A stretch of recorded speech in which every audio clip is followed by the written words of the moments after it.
मंडळी नमस्कार. न्यूज टापूमध्ये मी राज दळेकर आपलं स्वागत करतो. मंडळी मागच्या काही काळापासून राज्यात पक्षांतराच्या घटना मोठ्या प्रमाणात घडत आहेत. विधानसभेच्या तोंडावर इच्छुकांची संख्या पाहता सुरक्षित मतदारसंघासोबतच सुरक्षित पक्षाची निवड करताना अनेक नेते दिसत आहेत. कोल्हापुरात भाजप नेते समरजित घाटगे, अलीकडेच इंदापूरचे माजी आमदार हर्षवर्धन पाटील यांनी राष्ट्रवादी शरद पवार पक्षात प्रवेश केला. राष्ट्रवादी काँग्रेसच्या फुटीनंतर अनेक नेते अजित पवारांसोबत गेले. त्या नेत्यांपैकीही काही नेते पुन्हा एकदा पवार यांच्याकडे परतू पाहतायत. लोकसभा निवडणुकीमध्ये राज्यात महाविकास आघाडीनं चांगलं यश मिळवलं. त्यातच अजित पवार यांनी पक्ष फोडल्यामुळे शरद पवार यांच्याविषयी निर्माण झालेली सहानुभूती, त्यातून त्यांच्या राष्ट्रवादी काँग्रेसला लोकसभेला चांगलं यश मिळालं. कदाचित त्यामुळेच राष्ट्रवादी काँग्रेस शरद पवार पक्षांकडे जाणाऱ्या नेत्यांचा ओघ वाढला आहे आणि येणाऱ्या विधानसभा निवडणुकीसाठी शरद पवार यांच्याकडे मुलाखत देण्यासाठी अनेक नेत्यांनी गर्दी केली आहे. हे नेते विधानसभा लढवण्यासाठी इच्छुक आहेत. तसंच काही नेते बीड जिल्ह्यामध्ये आहेत. त्याबद्दलच आजच्या व्हिडिओमध्ये आपण जाणून घेणार आहोत. असे कोणते नेते आहेत, त्यांनी कोणत्या विधानसभा मतदारसंघातून लढण्याची इच्छा व्यक्त केली आहे हे आपण बघणार आहोत. विशेषतः बीड जिल्ह्यातल्या विधानसभा लढण्यासाठी ज्या नेत्यांनी शरद पवार यांच्याकडे मुलाखती दिल्या आहेत, हे नेते सर्वपक्षीय नेते आहेत. बीड जिल्ह्यातल्या 6 विधानसभा मतदारसंघातील इच्छुक उमेदवारांच्या नुकत्याच पुणे इथं मुलाखती पार पडल्या. मतदारसंघातील संसदीय मंडळाची बूथरचना, निवडणुकीसाठीची बलस्थाने आणि इच्छुक नेत्यांची राजकीय कारकीर्द यांचा आढावा या मुलाखतीत घेण्यात आला. विशेष म्हणजे या नेत्यांमध्ये ज्येष्ठांपासून अगदी युवा वर्गापर्यंत सगळ्यांचा समावेश आहे. मंडळी, बीड जिल्ह्यातल्या आष्टी मतदारसंघातून तुतारी हाती घेण्यासाठी अनेक नेते इच्छुक आहेत. जवळपास डझनभर नेत्यांनी शरद पवार यांच्याकडे मुलाखत दिली, ज्यामध्ये राम खाडे, राष्ट्रवादी काँग्रेसचे युवक प्रदेशाध्यक्ष मेहबूब शेख, सुशीला मोराळे, नरसिंग जाधव, साहेबराव दरेकर, उद्धव दरेकर, सतीश शिंदे, अण्णासाहेब चौधरी, बापूसाहेब डोके, प्रदीप चव्हाण, अमोल तरटे या नेत्यांनी पवार यांच्याकडे अलीकडेच मुलाखत दिली. यानंतरचा मतदारसंघ म्हणजे माजलगाव विधानसभा. माजलगाव मतदारसंघातून राष्ट्रवादी अजित पवार पक्षाचे आमदार प्रकाश सोळंके यांनी राजकीय संन्यास जाहीर केल्यानंतर त्यांचे राजकीय वारसदार म्हणून त्यांचे पुतणे जयसिंह सोळंके हेच महायुतीचे उमेदवार असतील असं बोललं जात आहे.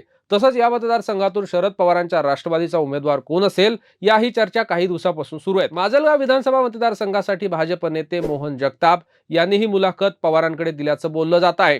त्यानंतर नारायण डग, शेख मंजूर, राधाकृष्ण होके, मनोहर डाके, गंगाभिषण थावरे आदी नेत्यांनी देखील पवारांकडे मुलाखती दिल्याचं सांगितलं जात आहे. अर्थातच या नेत्यांची किंवा या इच्छुकांची नावं चर्चेत आहेत. मंडळी, यानंतर सर्वात महत्त्वाचा आणि चर्चेत असणारा मतदारसंघ म्हणजे बीड विधानसभा मतदारसंघ. या मतदारसंघासाठी विद्यमान आमदार संदीप क्षीरसागर यांनाच उमेदवारी निश्चित मानली जाते.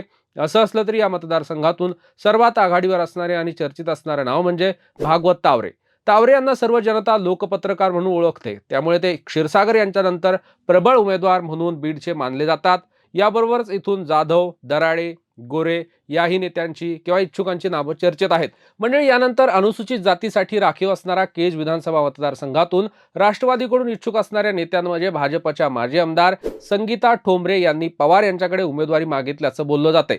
मागच्या बऱ्याच दिवसांपासून त्या शरद पवारांच्या राष्ट्रवादीच्या नेत्यांच्या संपर्कात आहेत. याशिवाय अंजली घाटगे तसंच मतदारसंघाचे माजी आमदार पृथ्वीराज साठे यांनी देखील पवार यांच्याकडे मुलाखत दिल्याचं सांगितलं जात आहे. म्हणजे यानंतर सर्वात महत्त्वाचा असणारा आणखी एक मतदारसंघ म्हणजे कृषी मंत्री असणारे राष्ट्रवादी अजित पवार पक्षाचे नेते धनंजय मुंडे यांचा मतदारसंघ परळी. या विधानसभेसाठी अनेक नेत्यांनी मुलाखती दिल्यात. या मतदारसंघात शरद पवार यांनी व्यक्तिगत लक्ष घातल्याचं सांगितलं जात आहे. त्यामुळे स्ट्रॉंग कॅन्डिडेट, एक स्ट्रॉंग उमेदवार इथं पवार यांच्याकडून दिला जाईल असं सांगितलं जात आहे. अलीकडेच परभणी जिल्ह्यातल्या गंगाखेडचे आमदार रत्नाकर गुट्टे यांचे जावई राजाभाऊ फड, त्यासोबतच सुधामती गुट्टे यांच्याही नावाची या मतदारसंघात चर्चा आहे. तसंच फुलचंद कराड यांनी देखील पवार यांच्याकडे अलीकडेच मुलाखत दिल्याचं सांगितलं जात आहे. गेवराई या विधानसभा मतदारसंघातून देखील पवारांच्या पक्षाकडून अनेक नेते लढण्यासाठी इच्छुक आहेत. नेमकी उमेदवारी आता इथं कुणाला मिळते याबद्दल कुतूहल असणार आहे. मात्र युवा आणि तरुण उमेदवार म्हणून पूजा मोरे, त्यानंतर अण्णासाहेब राठोड यांच्यासह अनेकांनी इथं मुलाखती दिल्या आहेत. या मतदारसंघात शिवसेना उद्धव ठाकरे पक्षाचे नेते माजी आमदार बदामराव पंडित हे देखील इच्छुक असल्याचं म्हटलं जात आहे. तशी तयारी त्यांनी केल्याचं या मतदारसंघात बोललं जात आहे. लोकसभा निवडणुकीला मनोज जरांगे पाटील यांचा फॅक्टर बीडमध्ये जोरदार चालल्याचं आपण पाहिलं. तसंच बीड जिल्ह्यात मराठा विरुद्ध ओबीसी अशा पद्धतीचं वातावरण देखील निर्माण त्याकाळी झालं होतं.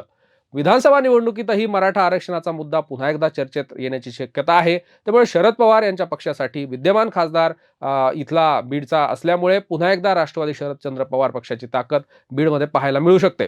याचाच अंदाज घेऊन या नेत्यांनी विधानसभा लढण्याची इच्छा पवार यांच्याकडे व्यक्त केल्याचं सांगितलं जात आहे.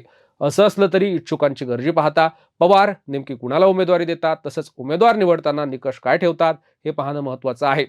म्हणजे तुम्हाला काय वाटतं की या मतदारसंघात, या ज्या 6 मतदारसंघ आहेत बीडचे, इथे कुणाला उमेदवारी देण्यात येईल याबद्दल आम्हाला कमेंट बॉक्समध्ये नक्की कळवा.